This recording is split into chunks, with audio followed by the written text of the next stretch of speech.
life stories. My role as technical director for Empire Records, the musical, is to oversee the entire carpentry and paint shop staff to build the scenery for the show.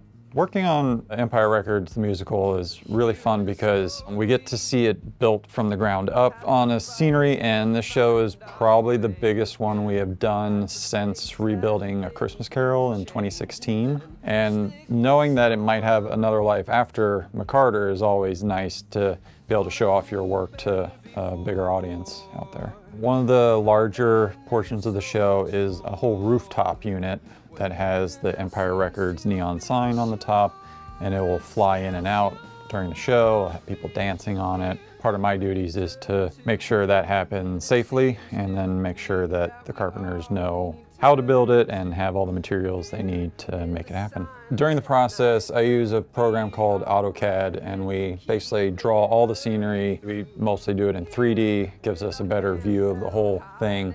This basically creates a realistic 3D version of what is going to happen in real life. Today I'm going to talk to you about the sign, the actual Empire Records light up sign that will be in the show. It's going to light up. I think it's going to spark a little bit as the letters flicker in and out. The first thing I do when I get something like this is I start to make samples.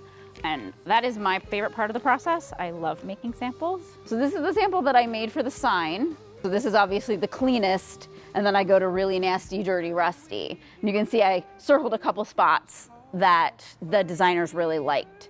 So this is approximately the amount of age that the sign has gotten. It is mounted on a piece of trussing that wants to get rusted. So I was given this. So this is the sample that he really liked. A fun fact, the texture, we actually used coffee grounds. Depending on how wet your paint that you're putting it into, sometimes it'll do these really interesting like blooms, and it'll kind of change some of the color for you. One thing I love about this show is how many different colors there are, and they feel very true to growing up in the 90s. We'd really like to lean into the realism. We want dirty fingerprints around doorways, and we want all of our stickers to be accurate. We really tried to make it as immersive and as true to real as we can accomplish in the amount of time that we have. What we have right here is one of the signs. There's lots of signs in this show. This was all actually cut out by a CNC machine. This is one of the sketches. They're called renderings, and this is what we got. And then the big fun project was dealing with all of the little pieces of the lettering. And as you can see, there's 3 different signs that we had to work on. So each of these have lettering that comes out and sits in front of the actual sign. We had to come up with a way that we could do all of this painting as quickly as possible.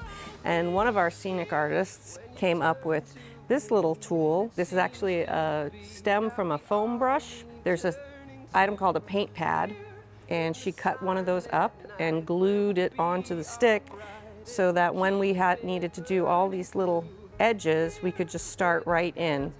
And this holds enough paint that we could do the entire letter without having to like reload our paint brushes. That's part of the fun of being a scenic artist, is sometimes you get to create the tools that actually help us get that work done. But that's some of the signs that we are working on.